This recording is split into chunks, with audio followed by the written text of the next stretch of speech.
몇 년 전에 있었던 일입니다. 한 번은 제가 설교 시간에 예수님을 믿는 사람은 사업을 할 때에 이중장부를 기록하면 안 된다 라고 강하게 말씀을 드렸습니다. 그 후에 우리 교회 어떤 권사님이 말씀하기를, 목사님, 그런 종류의 말씀들 사업을 하는 제 남편은 기쁨으로 받습니다. 무슨 말입니까? 마음에 꺼리낌이 없는 사업을 하기는 하지만 이중장부를 기록하지 않고 성경의 원리를 따라서 사업하려고 하는, 그래서 사업가로서 하나님 앞에 마음에 꺼리낌이 없다라고 하는 것입니다. 이러한 사업가들이 우리 교회에 있는 것 참 감사합니다. 성경의 원리를 적용해서 이렇게 사업하는 사람을 우리는 크리스천 사업가 이렇게 부르게 됩니다. 여러분, 교회 다니는 사업가라고 해서 다 크리스천 사업가가 되는 것이 아닙니다. 성경의 원리를 적용해서 사업을 하는 사람은 크리스천 사업가 이렇게 부를 수가 있지만, 세상적인 가치관을 따라서 성경과는 전혀 상관없는 사업을 하고 있다면 그냥 교회만 다니는 사업가가 되는 것입니다. 교회만 다니는 사업가가 아니고 크리스천 사업가가 되어야 합니다. 지난 추석 명절을 맞으면서 우리 교회에 출석하는 한 부부가 제게 카드를 보내주었습니다. 카드에 적힌 글을 읽으면서 제 마음에는 깊은 감사가 있었습니다. 그 내용을 너무 감사해서 몇 번에 걸쳐서 읽었습니다. 그 내용 중에 한 부분을 여러분에게 읽어드리도록 하겠습니다. 요즘 설교를 들으면서 더욱더 믿음의 계승을 위해 힘써야 함을 다짐해 봅니다.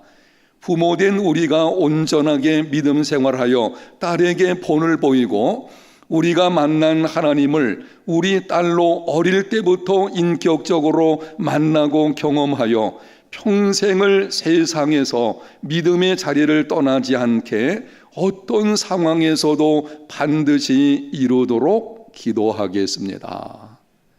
이런 부모를 향해서 우리는 크리스천 부모라고 부르게 되는 것입니다. 교회 다니는 부모라고 해서 다 크리스천 부모가 아닙니다. 가정에서 성경적인 가치관을 따라 살기를 힘쓰고 자녀들에게 그렇게 가르치는 부모, 크리스천 부모입니다. 그러나 교회에서의 모습과 가정에서의 모습이 다른 부모, 자녀들의 영적 상황에 대해서는 관심이 없고 그저 세상적인 가치관을 따라서 공부만 잘하고 돈을 많이 벌기만 하면 성공이라고 생각하는 부모, 교회만 다니는 부모입니다. 오늘 나오신 여러분은 어떻습니까? 여러분은 단순히 교회만 다니는 사업가, 교회만 다니는 부모, 교회만 다니는 직장인, 이런 모습으로 살아가고 있습니까? 그렇지 않으면 정말 언제 어디서나 무슨 일을 하든지 성경의 근거에서 살아가는 온전한 그리스도인의 삶이 되어지고 있습니까? 박호근이라는 사람이 쓴 탁월한 왕따 되기라고 하는 책이 있습니다. 그 책에서 왕따라는 말은 왕이신 예수님을 따르는 사람이라는 뜻입니다. 학교에서 왕따를 당하는 아이들에 대한 것이 아니고 예수 믿는 사람들이 예수님을 왕으로 섬기는, 그래서 그분을 마음과 삶의 중심에 모셔서 예수님 중심으로 어떻게 하면 살아갈 수 있는지에 관한 내용이 기록된 책입니다.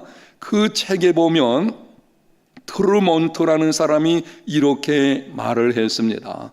틀림없이 불행해질 수 있는 조건은 반쪽짜리 그리스도인이 되는 것이다.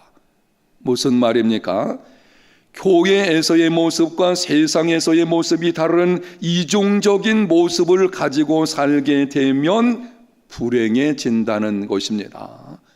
교회만 다니는 사업가, 교회만 다니는 부모, 교회만 다니는 직장인, 교회만 다니고 있는 사회 어떤 사람, 이렇게 된다면 반쪽짜리 그리스도인이 되는 것이고, 그런 반쪽짜리 그리스도인의 삶을 살게 되면 불행한 일은 일어나게 된다고 하는 것입니다. 반쪽짜리 그리스도인에게는 반드시 찾아오는 적어도 4가지 불행이 있습니다. 교회 안 다니는 거 아닙니다. 틀림없이 예수님을 믿는 것은 확실하지만 반쪽짜리 그리스도인의 모습으로 신앙생활을 하게 되면은 찾아오는 4가지 불행한 결과들, 첫 번째는 사명을 상실합니다. 그리스도인은 세상 속에서 세상을 변화시키는 자로 부름받은 자들입니다. 예수님께서 말씀하셨습니다. 너희는 세상의 소금이요 빛이라. 세상 속에서 세상을 새롭게 변화시켜가는 바로 그 사명을 받은 사람들이 그리스도인들입니다. 그러나 세상과 타협하는 반쪽짜리 그리스도인은 신앙적인 영향력을 끼칠 수 없습니다. 사명을 상실하고 살아가는 불행한 삶이 됩니다. 두 번째는 영적 빈곤이 찾아오게 됩니다. 예수님께서 이 땅에 오신 것은 양으로 생명을 얻게 하고 더 풍성히 얻게 하려는 것입니다. 단순히 우리를 죄 가운데서 구원해 주시는 것으로 끝나는 것이 아니라 그 이상으로 영적 풍성한 삶을 우리에게 주시기 위해서 예수님께서 오시고 십자가의 자기를 내어주신 것입니다.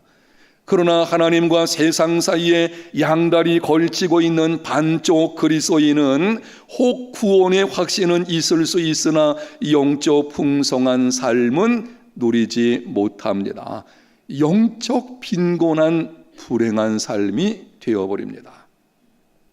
세 번째는 패배의식이 있게 됩니다. 예수님께서 십자가에서 승리하셨습니다. 그러므로 예수님을 믿는 자들에게는 이미 영적 전쟁에서 승리가 주어져 있는 줄로 믿습니다. 예수님께서 말씀하셨습니다. 너희가 세상에서 환난을 당하나 담대하라. 내가 세상을 이기었노라. 예수님이 이기셨기 때문에 이미 승리는 우리에게 주어져 있는 것입니다. 그러나 세상을 사랑하는 반쪽짜리 그리스도인은 타협하는 삶을 당연한 것으로 여깁니다. 세상을 살려면 어쩔 수가 없어. 신앙은 신앙이고 예수 믿는 믿음은 믿음인 것이고 이 땅에서 내가 먹고 살려고 하면은 이렇게 살 수밖에 없어. 패배의식에 절어 있는 것을 보게 됩니다. 그래서 예수 그리스도 안에서 주어진 그 영적 승리에 모험적이고 정말 우리 가슴을 뛰게 만드는 그 놀라운 승리를 경험하지 못하며 살아가는 불행한 인생이 되는 것입니다. 네 번째는 소망 부재가 찾아오게 됩니다. 고난이 없는 인생은 없습니다. 예수님을 잘 믿는 사람이라고 할지라도 고난은 찾아오게끔 되어져 있습니다. 오히려 예수님을 더 잘 믿으려고 하면 더 큰 시험들이 찾아오는 것을 볼 수가 있습니다. 그럼에도 그리스도인은 그 기막힌 고난 속에서도 소망을 잃지는 않습니다. 하나님께서 반드시 합력하여 선을 이루어 주실 것이라는 소망, 이 땅에서의 삶이 전부가 아니요 장차 들어갈 그 나라가 있다는 소망, 그리고 그 나라에서 나의 수고와 믿음을 따라서 영원한 상급이 주어지게 된다는 소망, 그 소망이 우리로 하여금 세상에서 견디게 하고 승리하게 만드는 것입니다. 그러나 세상에 소망을 두는 반쪽짜리 그리스도인은 쉽게 흔들리게 됩니다. 세상 것들에 소망을 두고 있으니 세상 것들은 다 일시적인 것입니다. 잠시 있다가 사라지는 것이고 흔들리는 것입니다. 소망을 흔들리는 것에 두고 있으니 세상 것의 상황에 따라서 이리저리 흔들려 버리는 소망이 없는 불행한 삶이 되는 것입니다. 오늘 나오신 여러분 모두는 온전한 그리스도인들이 되시기를 예수님 이름으로 축복합니다. 여러분, 이유가 무엇입니까? 많은 사람들이 반쪽짜리 그리스도인으로 살아가는 이유가 무엇이겠습니까? 하나님과 세상 사이에서 결단을 내리지 못하고 방황하며 살아가는 이유가 도대체 무엇이겠습니까? 예수 그리스도 안에 있는 그 영적인 풍성함, 마땅히 하나님께서는 우리에게 그것을 주시기 위해서 독생자를 내어주셨어요. 독생자 예수 그리스도께서는 우리에게 그 놀라운 축복들을 주시기 위해서 자기 목숨을 십자가에까지 내어주신 것입니다. 그렇게 엄청난 대가를 치르면서까지 우리에게 주신 것들을 믿는다고 하면서 누리지 못하는 삶이 된다면 불행한 삶이라고 할 수가 있을 것입니다. 그런데 많은 그리스도인들이 이러한 모습으로 살아가는 이유가 무엇입니까? 그리스도인으로서 자기 정체성을 알지 못하기 때문입니다. 자기 무엇을 알지 못한다고요? 정체성의 문제입니다. 예수 믿는 내가 누구인지 알지 못하니 어떻게 살아야 하는지를 알지를 못합니다. 어떻게 살아야 하는지 알지 못하니 자기 속에 있는 하나님 자녀의 권세와 능력에 대하여 무지합니다. 자기 속에 있는 하나님 자녀의 권세에 무지하니 무기력한 그리스도인의 삶을 살게 되는 것입니다. 예수 믿는 그리스도인 나는 누구인지 이것을 분명히 알아야만 어떻게 살아야 되는지 방향을 잡을 수가 있게 되는 것이고, 그리고 그것은 우리의 삶의 모습을 결정하게 됩니다. 정체성을 아는 것이 얼마나 중요한지 예수님의 경우에 말씀을 드립니다. 예수님께서 요단강에서 세례를 받으시고 올라오실 때에 하늘에서 아버지 하나님의 음성이 들렸습니다. 이는 내 사랑하는 아들이요 내 기뻐하는 자라. 예수님은 공생애를 시작하시면서 바로 그 말씀, 나는 하나님의 아들이요 나는 하나님의 기뻐하시는 자라는 이 분명한 정체성을 가지고 출발하신 것입니다. 그리고 그 정체성에 근거해 가지고 당당하게 사역을 이루어 가신 것이고 이 땅에서 주어진 일을 완성하시게 되어진 것입니다. 정체성 확립이 삶의 방향과 모습을 결정합니다. 죄로 어두워진 세상 속에서 바른 삶의 방향을 잡고 당당하게 살아가려면 분명한 정체성을 가져야 합니다.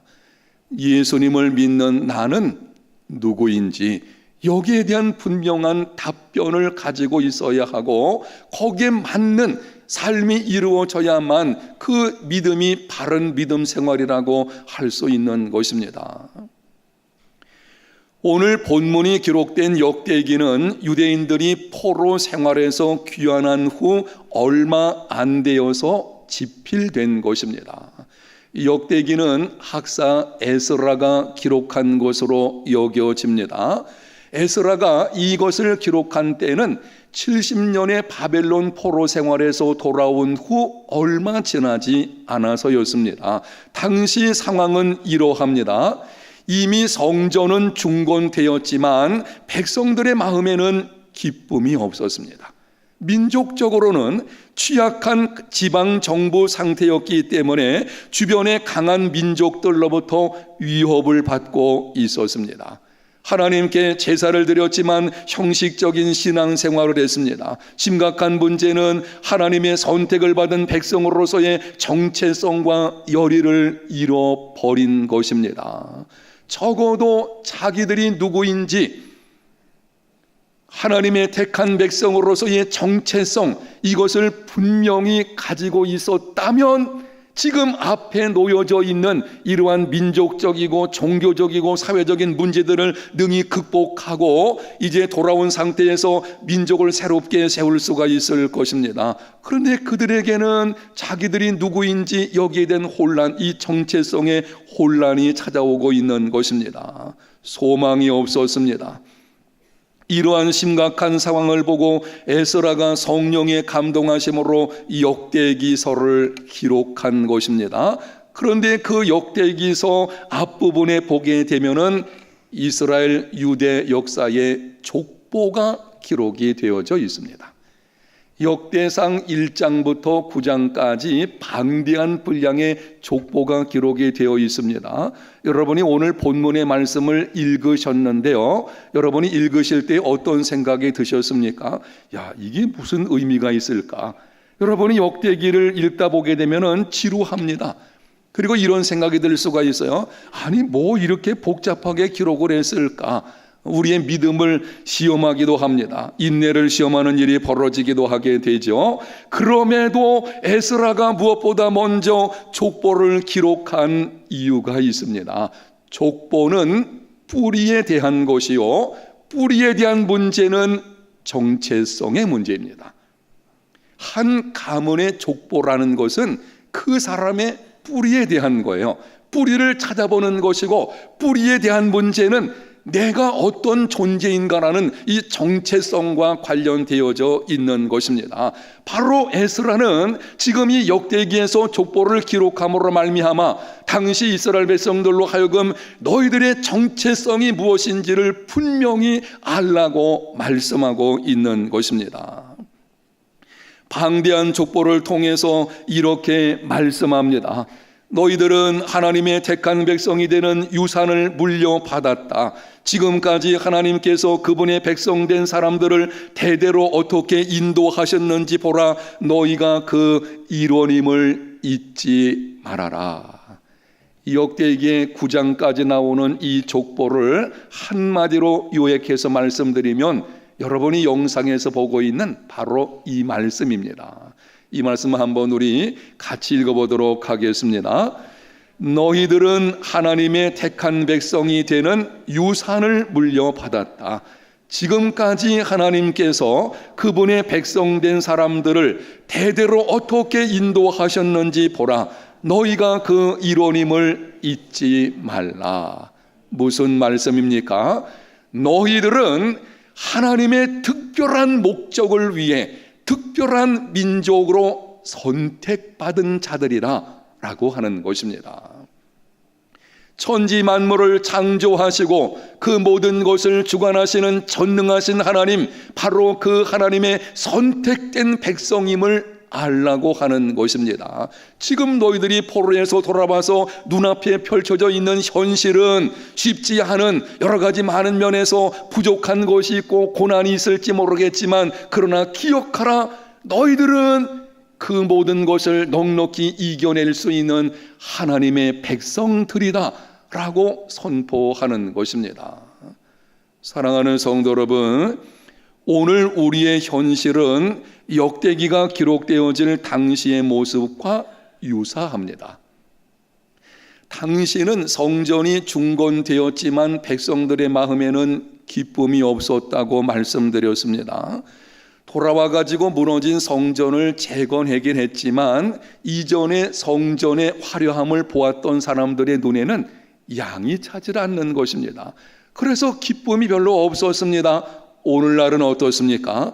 오늘날은 이전보다 더 크게 더 화려한 예배당을 우리가 가지고 있지만, 그래서 신앙생활에 편리하긴 하지만 언제부터인지 우리 속에서 더 중요한 내면의 기쁨들은 점점 사라지고 있어요.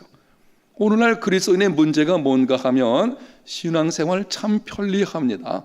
교회 오기만 하면 모든 것이 다 제공되어 있기 때문에 좋은 장소에서 여러 가지 많은 여건들 다 갖추어져 있죠. 교회당이 클수록 이 초대형 교회 같은 경우에는 그곳에 가면은 자녀 교육부터 해가지고 아주 편리함이 다 이루어져 있죠. 그래서 신앙생활은 편리해지고 있을지 모르겠지만 왠지 모르지만 우리 속에는 이전에 있었던 그 고난 중에서도 기쁨으로 뛰었던 그것은 점점 사라지고 있는 것이 오늘날 우리들의 모습인 것입니다.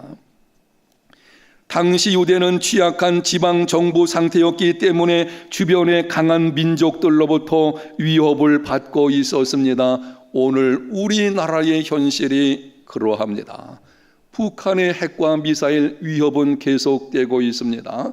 주변의 열강들이 패권주의 때문에 자기들의 이익을 따라서 이리저리 행동하는 것을 보게 됩니다. 그 사이에서 우리나라는 지금 긴장감 속에 놓여져 있지요. 사실은 우리나라가 결정할 수 있는 것이 거의 없습니다. 이 주변의 열강들이 우리나라의 모습을 결정짓는 그 당시 오늘 본문의 사람들의 모습과 그 민족의 모습과 다를 것이 없습니다. 더군다나 교회 상황을 본다고 하면은 안티크리스천들과 그리고 타락한 세상 문화가 끊임없이 교회를 위협하고 있습니다. 그래서 교회의 거룩을 상실할 위험성이 놓여져 있는 것을 보게 됩니다. 당시 유대인들은 하나님께 제사를 드렸지만 형식적인 신앙생활을 했습니다. 오늘날 너무 많은 그리스도인들이 예배를 드리고 있지만 형식적인 신앙생활을 하고 있다는 것을 아무도 부인하지는 못할 것입니다. 이제는 우리의 믿음 생활이 거의 습관과 형식으로 물들어져 가지고는 그냥 기쁨과 감사와 평안보다는 의무감 때문에 신앙생활을 이루어가는 일들이 있는 것을 보게 됩니다. 당시 심각한 문제는 하나님의 선택을 받은 백성으로서의 정체성과 열의를 잃어버린 것이라고 했습니다. 오늘날도 마찬가지입니다. 예수 믿는 하나님의 백성들이 하나님의 자녀라는 자부심들이 별로 없어요. 그래서 다른 사람들에게 내가 예수 믿는 사람이다, 이 말을 하기도 이제는 꺼려하는 시대가 되어버린 것입니다. 여러분, 우리 젊은이들 같은 경우에는요, 직장에 가서 자기가 그리스도인이라는 것을 숨긴다고 합니다. 아니, 하나님의 자녀인 것이 얼마나 영광스러운 것인데 이제는 거기에 대한 자부심도 사라져버린 이런 시대 가운데 우리가 놓여져 있는 것입니다. 여러분, 어떻게 해야 되겠습니까? 이러한 때에 정말 우리가 그리스도인으로서 세상을 변화시키는, 세상을 새롭게 만드는 주역으로서 사명을 감당하려고 하면은 어떻게 해야 되겠습니까? 오늘 본문의 에스라가 족보를 통해서 이스라엘 백성들에게 너희들의 정체성이 무엇인지를 분명히 알라고 한 것처럼 우리도 무엇보다 먼저 그리스도인 된 나는 누구인지 정체성을 분명히 가져야 합니다. 분명한 정체성을 가지고 있어야만 당면한 문제를 능히 극복할 수 있습니다. 분명한 정체성이 있어야만 반쪽짜리 그리스도인이 아닌 온전한 그리스도인으로 살 수 있습니다. 분명한 정체성이 있어야만 세상 속에서 세상을 새롭게 변화시키는 주역이 될 수가 있습니다. 독일 히틀러 나치 정권에 항거하다가 감옥에 갇혀가지고 39살의 젊은 나이에 처형당한 디트리히 본회퍼 목사님, 행동하는 양심으로 일컬어지죠. 이 본회퍼 목사님의 경우는 많은 그리스도인들에게 정말 어떤 모습으로 살아야 되는지를 보여준, 저도 이분에 대한 책을 가지고 있고 또 몇 권을 제가 구입을 하곤 했는데, 이 행동하는 양심, 요즘에는 이 행동이 없는 말로만의 양심이 너무나 많지요. 그런데 이럴 때 이 행동하는 그리스도인의 양심이 어떤 것인지를 보여준 분 중에 하나입니다. 그런데 본회퍼 목사님을 힘들게 만들었던 질문 가운데 하나는 나는 누구인가? 라고 하는 것이었다고 합니다. 그는 유고집 옥중서신에서 시의 형식을 빌려서 자신의 고민을 털어놓습니다. 그 내용 중에 일부를 말씀을 드리겠습니다. 나는 누구인가? 사람들은 내가 좁은 감방에서 걸어 나올 때 마치 자기 성에서 걸어 나오는 영주와 같이 침착하고 활기차고 당당하다고 말한다. 또 사람들은 내가 불행한 날들을 견디면서 마치 승리에 익숙한 자와 같이 평화롭게 미소 지으며 자연스럽게 잘 견딘다고 말한다. 나는 정말 다른 이들이 말하는 그런 존재인가? 새장에 갇힌 새처럼 불안해하며 갈망에 지쳐 숨쉬는 것들도 힘들어하며 아름다운 색조와 꽃과 새소리를 갈망하고 부드러운 말과 인간적인 친근함을 그리워하고 멀리 있는 친구를 그리워하다 힘없이 슬퍼한다. 기도하는 것과 글 쓰는 것도 지쳤고 무기력하게 모든 것에 작별을 구하고 싶어지는 나는 누구인가? 나는 누구인가? 이 고독한 무덤이 나를 비웃는다. 그러나 내가 누구이든 간에 오 하나님 당신은 아십니다. 나는 당신의 것입니다. 죽음 앞에서 몸부림치는 한 젊은 그리스도인의 고독과 아픔과 불안, 그것은 본회퍼 목사님에게도 마찬가지였습니다. 진리를 위해서 생명을 걸었지만 죽음의 그늘이 찾아왔을 때에 작은 새와 같이 떨 수밖에 없는 것이 연약한 우리 인간의 모습인 것입니다. 그럼에도 바로 그런 상황 속에서 두려움과 고독이 그분 속에 있었지만 그럼에도 본회퍼 목사님은 끝까지 굴복하지 않았습니다. 하나님의 정의를 위해서 자신을 내어 주었습니다.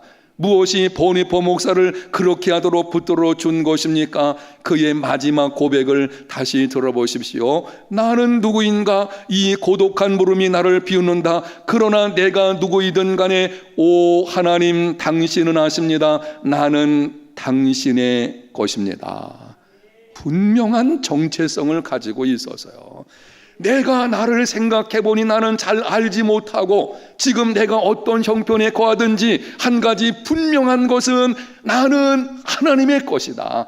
그리고 하나님은 나를 아신다. 나를 아시는 하나님 그분이 나의 모든 것이 되신다. 라는 그 분명한 정체성, 내가 누구인지 알 때에 그것을 능히 극복하고 견디고 감당하게 되어진 것입니다. 그리스도인 나는 누구입니까? 오늘 본문의 말씀을 보게 되면 이미 말씀을 드린 것처럼 역대기의 상황과 우리 상황이 유사합니다. 그리고 이 역대기에 기록되어진 족보를 보게 되면 아담으로 시작해가지고 계속 기록이 되어지는데 이 내용이 본문을 뛰어넘어서 계속 나아가게 되면 신약성경 누가복음에 보게 되면 예수 그리스도에까지 이루어지는 것을 보게 됩니다. 우리는 예수 그리스도 안에 있는 사람들입니다. 믿습니까?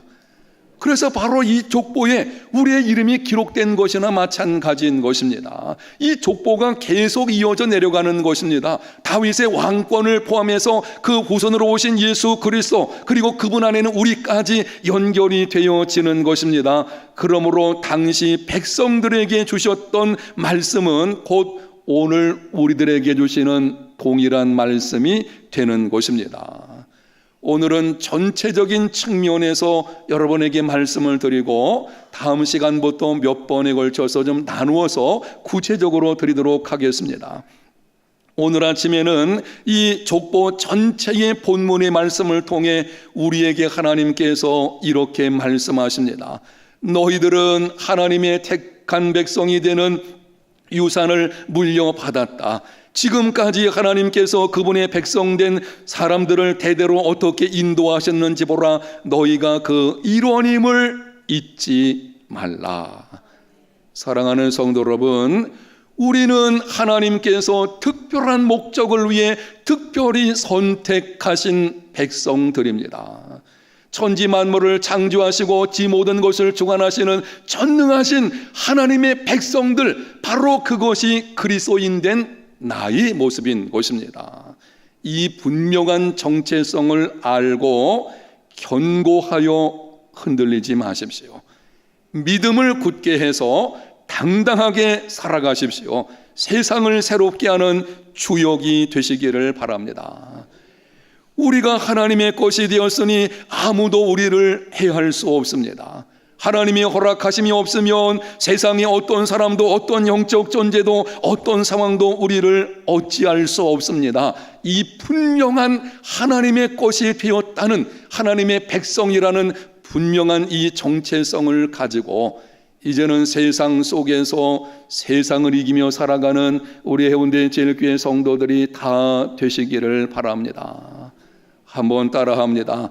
나는 하나님께서 특별한 목적을 위해 특별히 선택하신 하나님의 백성이다.